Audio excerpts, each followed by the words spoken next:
Welcome to Libertarians Drinking Coffee Live. And yes, I have my coffee. So yeah, so happy. It's a little bit past 3 p.m. on the East Coast. And I'm very happy today that I have someone who has run for office as a Libertarian more than once, someone who has been in the trenches with us in the past and running a big race, a governor race in the massive state of Texas, which is both large in both population and size. I mean, physically a large state and a massive population. I hope we learn a lot from this person, the man himself, Mark Tibbetts. How are you, sir? I'm doing well. How are you doing, Larry? I am doing amazing. And for those of you who want to see what he was doing and is doing, you can check him out at his website at Mark4Gov. And if you're listening to the podcast, this is Mark, M-A-R-K, the number 4 and G-O-V. And on Twitter, the same thing, Mark4Gov on Twitter.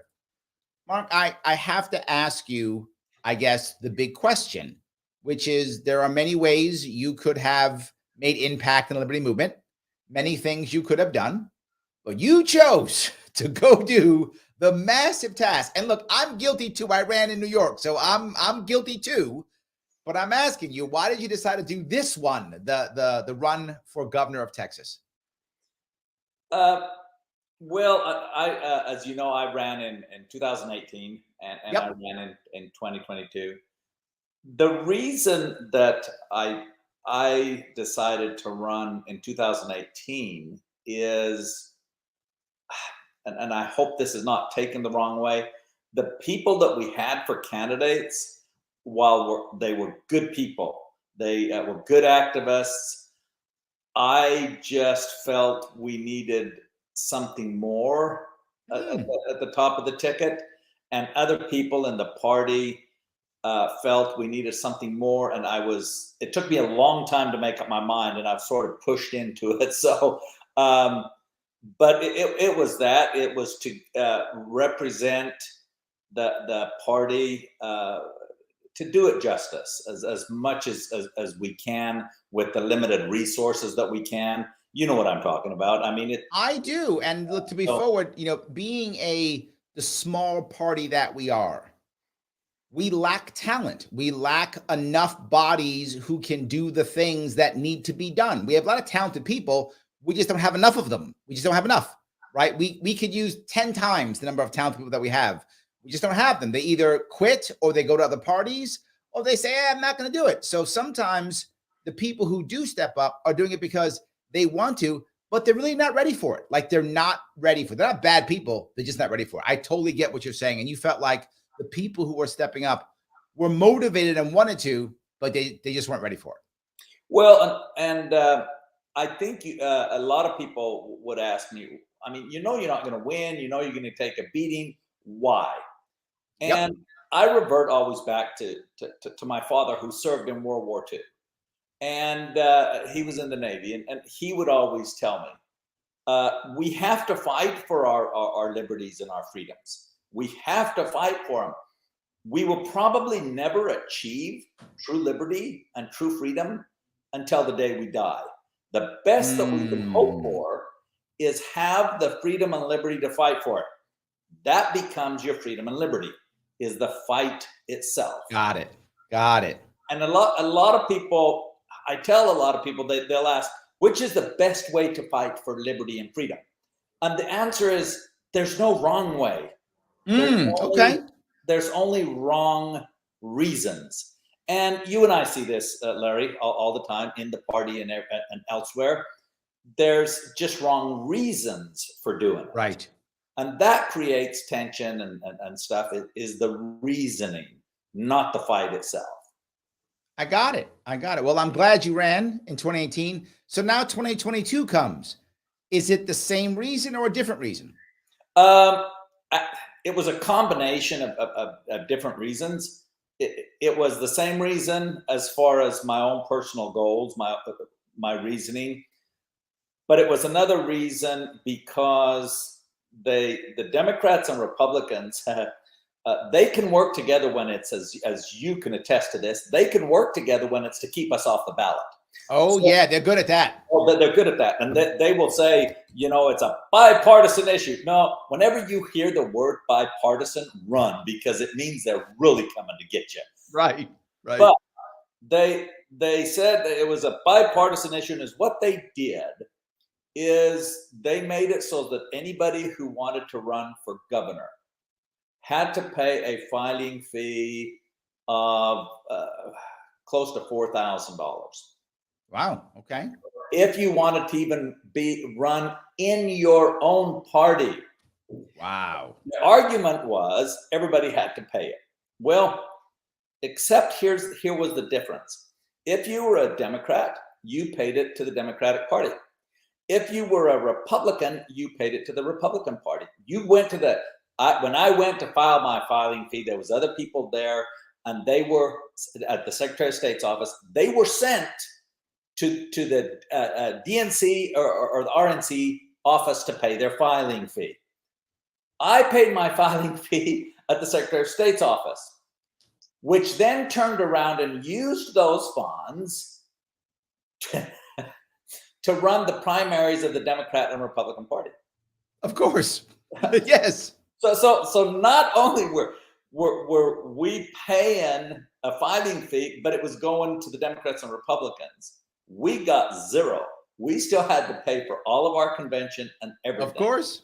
And because of that, it does intimidate some people, and it does hinder. I mean, $5,000, Larry, in a campaign, as well as I do, is a lot of money for not for a Democrat or Republican, but for us, yes. it is. Yes, it is. So absolutely. And because of that, I was able to pay the filing fee. Other people said no. They couldn't do it. Absolutely, makes sense. Yeah. So you had a lot of issues that you have to worry about, and from an outsider looking in Texas, right, a New Yorker, someone from the Northeast, even someone from California, we think of Texas, we think energy, right? That's what we think. Energy's got to be the biggest thing. That's what we always assume. Energy, and maybe we think immigration, but we always think first energy, then maybe immigration. But you talked about school choice. That's something that someone who's not in Texas is not going to think is a big deal, but it is. Tell me why you pick school choice as one of your top three.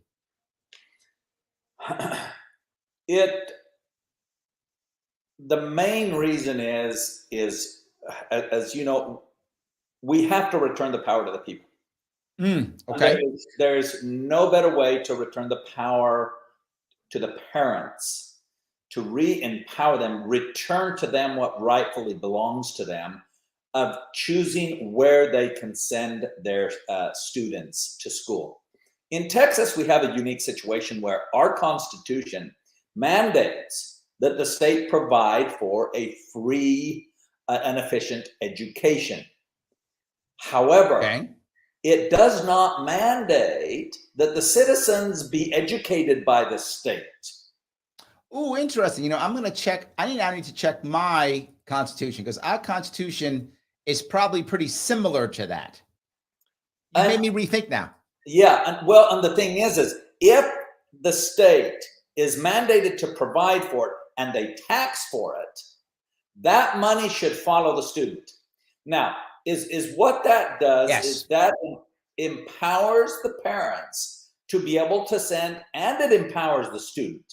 Because if you have a disgruntled student that just plain and simply does not want to go to school, we should not be forcing them to, because, and here, this is going to be one hell of a 360 turn. Yeah, I'm already worried. Go ahead. If we look at one of the things that was front and center was the Uvalde school shooting. Okay. It was done by a kid who was disgruntled, did not ever want to go to that school, was forced to go to that school. Their parents had to go or they would be fined.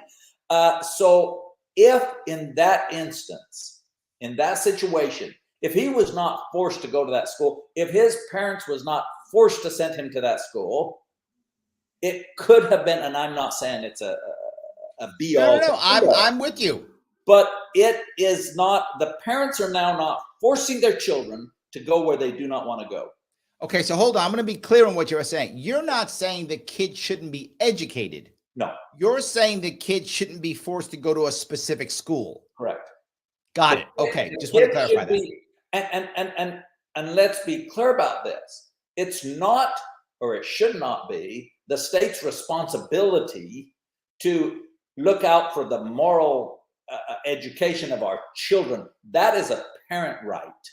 Right. And if we do not empower the parents to be able to have those choices, they are stuck in this particular system. That's why school choice was on my top 3 issues, because it resonated with anybody who would listen to it. That it really, really resonated with them. And school choice has been, the Republicans taunt school choice every election for the past 40 years. Yep. So, but they never ever do anything about it. Yes, you're correct. They always say it and do nothing. You're totally correct. Yes. Yeah. And the Democrats, I mean, oh my God, you say school choice and they say, I mean, quote unquote, vouchers are for vultures. That is what was stated by the Democrat candidate for Lieutenant Governor of Texas. Yes, I get it here in New York all the time. Yeah. Yes, 100%. I totally understand it. Yes. So let me then go to the next piece, which is immigration. Again, as an outsider looking into Texas, most people say, well, Texas, you got the border problem. You guys must all be anti-immigration. You probably all want to build the wall, right? Trump is probably your guy building the wall. I think many people outside Texas would think that's the number one thing. We want to build a wall and keep them all out. But that's not what you're saying. No. Number one, logistically, to build a wall on Texas southern border, we'd have to build it right square down the middle of the Rio Grande River. Ooh, okay. Because that is the border. And we won't. We will be building it on U.S. sovereignty. So who are we giving that?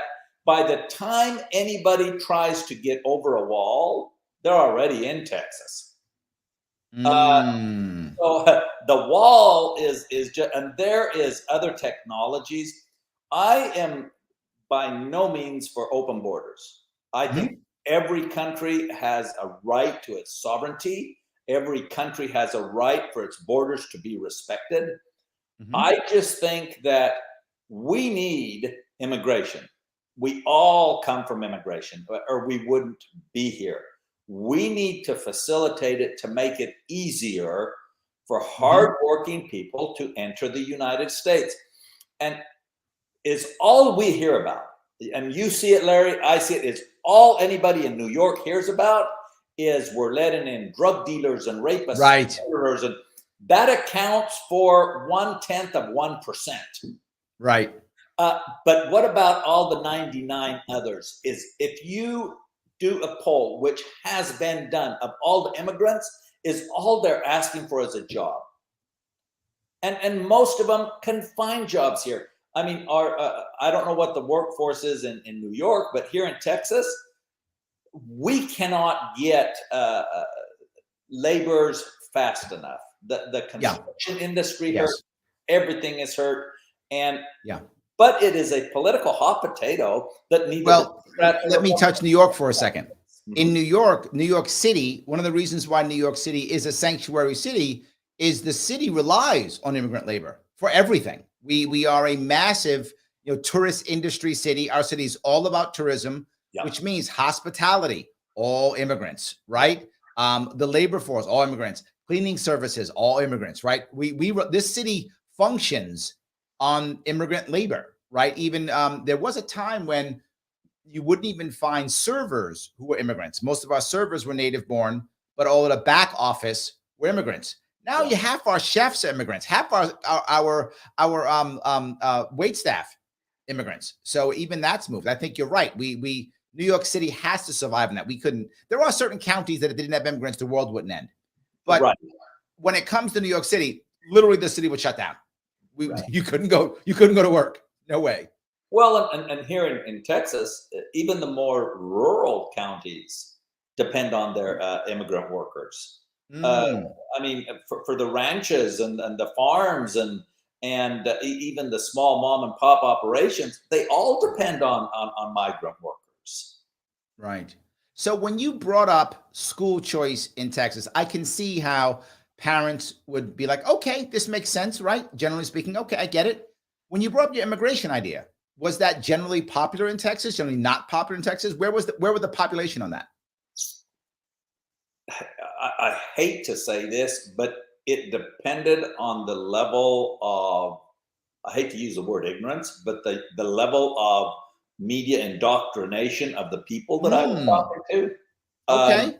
if I was talking to 100% Fox News viewers, I mean, we have to shut the border because all these drugs that are coming across is just killing us there. Got it. But as a general rule, and believe it or not, some of the older population in Texas accepted that a lot more because Hmm. they have been dealing with it for a long, long time, and they see the net gain that Right. immigration has. Right. So They when lived I through it. was, yeah, when I was talking to people who were really interested in it and really understood it, yes. If I was talking to a crowd that was polarized, red or blue, it was yay or boo. Uh, Got it. and Got it. and you'd ask them why you're yay or boo, and they had no clue. Right. So They just knew they were supposed to be because their talking head on TV told them what to think. So they were like, it, oh, okay. So I exactly, believe that. Got it. exactly. Well, another thing I want to bring up, though, is the obvious one, which is energy. Energy, big deal in Texas, obviously. Also, some of the bordering states, Oklahoma, too. But even outsiders know Texas is about energy. Of course it is. Correct. So, what was your policy when my assumption is, and please tell me if I'm wrong here, my assumption is you're going to get a lot of pushback if you're not pro fossil fuels, right? If you're not all about fossil fuels, you get pushback. Correct. Am I right with that, or is that just an image that I have? Um, as a general rule, I think you can say you're right with that. I kind of had a unique take on everything because I love green energy. I'm Mhm. really when I say green energy, I mean true renewable. Solar and wind, they're way more expensive than people like to make you think they are. Solar and wind is inexpensive if you and I are paying for half of it. Right, When it's right. subsidized by the government, yes. But as soon as those subsidies run out and they have to replace the equipment, then no. And most people that knew me out there knew that I built a hydroelectric plant in Belize, Central America, and Mhm. we run a hydroelectric. So I'm very familiar with the energy sector. I was asked a lot about the grid and how it crashed and Oh, yep. the misconceptions of all that. And Everybody blamed the windmills, yeah, right? everybody, Everybody said the reason is because of the windmills. That's why it crashed. But I can't believe that's the reason why it crashed. no, no. The reason why it crashed is plain and simple. Is they put political appointees that knew nothing about energy to regulate it, and they figured that the grid is the power lines you see everywhere. That's not the grid.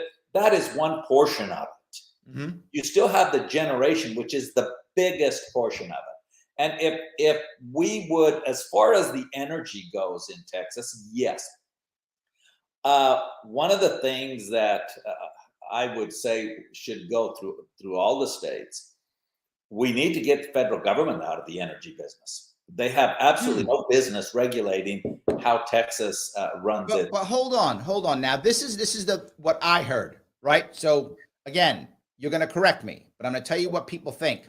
Right. You're watching CNN, you're going to hear that's the reason why it failed because the federal government wasn't involved. Texas has their own grid and they screwed up their own grid because they're greedy Texans. So they did that. And then they got, and so that's what CNN tells you, right? It's Right. all because it wasn't the federal government. Fox News tells you it's all because windmills. And then Right. CNN tells you it's all because not enough federal government. You're Correct. saying no to both. Exactly. I am saying whenever you have the federal government trying to run a state entity, the federal government is all they do is they take one issue fits all. Yes. In whatever they do, school education, sex education in schools, they take the way they should be, the sex education. And I first ran into this when I lived in Idaho. The way sex education should be handled in New York should be handled the same way in Bohunk, Idaho. Well, yes. It doesn't work that way.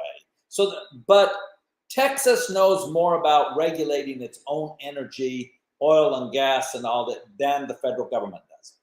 Now, and a lot of people, here is where the kicker is, where a lot of people don't understand when I say we need to get the government out and we need to get the EPA out of the energy deal. Why? Because it's the big companies that actually lobby and create and agree with the EPA, because it allows them to pollute up to a certain level. And if they pollute up to a certain level, you can't sue them because they're complying with the EPA.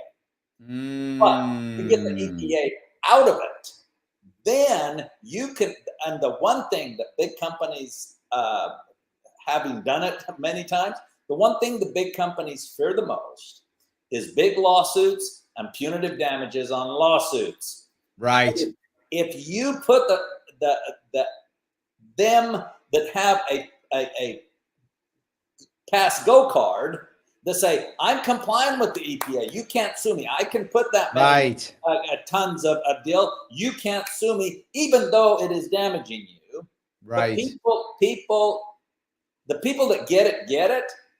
But if you want if people agree with the EPA, then they say, oh, we have to have certain regulations. Right.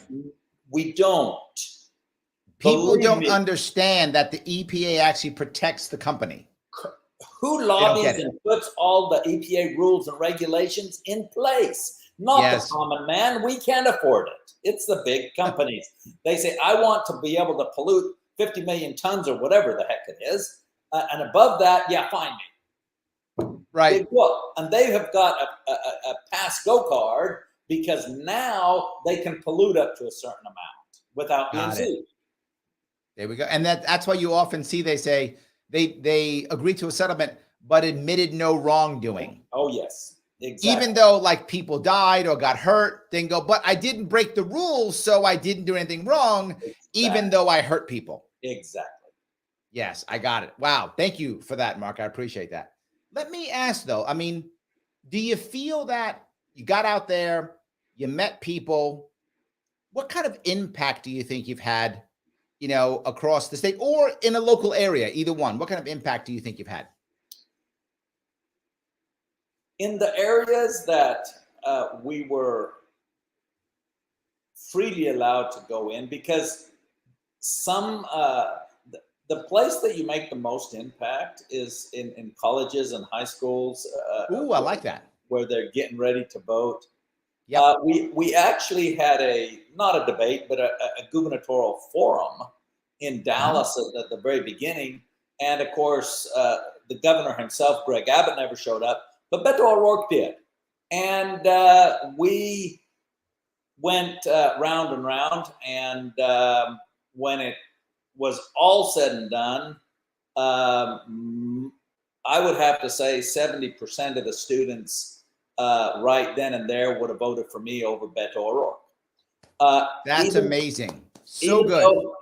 He was the superstar. His mistake. Of course. They made a couple of mistakes. The first one is letting me go on first.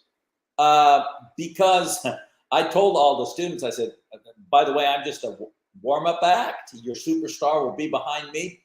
But let me tell you what he's going to tell you. Every question that you ask, whether it's education, he's going to say, we need more money for teachers. We need more money. We need bigger government. We need more. So the first thing they asked him when he came out was, "What about education? We need more money." They booed him because they had already heard his answer. So right. that is where you make a difference. And I had an event also with teachers that teach AP government.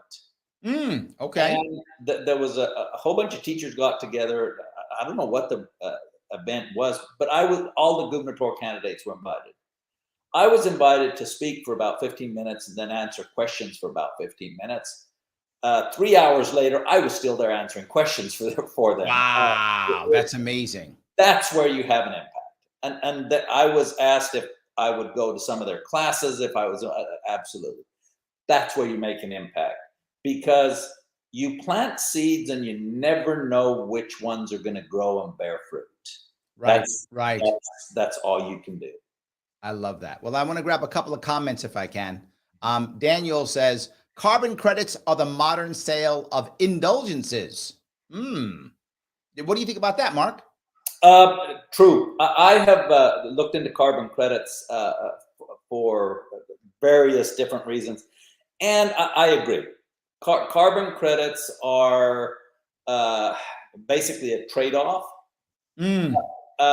For some people that don't understand how carbon credits work, for instance, I have a 5 megawatt hydroelectric plant in Belize that produces zero carbons. Zero. So I can sell those credits to I don't, but I could sell them to a coal burning plant. And offset their emissions. Got it. So they can pay to be bad. Correctly. That's got it. They can pay to be bad. Got it. And then it just becomes a numbers game of okay, we have to have X amount or we can't operate. It becomes and it doesn't solve anything. It really doesn't. The bottom line is this is going to be an issue that's going to be ongoing forever. And I am glad that we bring up the carbon credits, because people do get confused about that. They do, and it's an offset basically. Got it. So Dave says the Democrats and Republicans learned a valuable lesson in the 1850s and 1860s. If Democrats and Whigs had the same ballot access laws they have now, there never would be a Republican Party. I think Dave's right. I would 100% agree. I think he's right. Yeah. People forget that Republicans were a third party. They forget that. They do. Yeah. Absolutely. Especially the Republicans forget it. Yes. Yes. They forgot their history. Absolutely. Exactly. So let me ask you, what do you see as the future for the Libertarian Party in Texas? I mean, you're still fighting as hard as we all are fighting, but the system is against you like it is against all of us. The system is tough and difficult to get around. Do you have any feeling on what's going to happen in Texas in the future? Any gut feeling? The party itself in Texas is growing very, very well. Good. We have fabulous leadership in Texas. The national chair, or the former national chair, is our chair in Texas. Nice. She had a dual role there for a little bit, as you know. But the party itself is very, very strong. Nice. And yes, we are fighting right now. We're fighting legislation because the legislation is in session right now.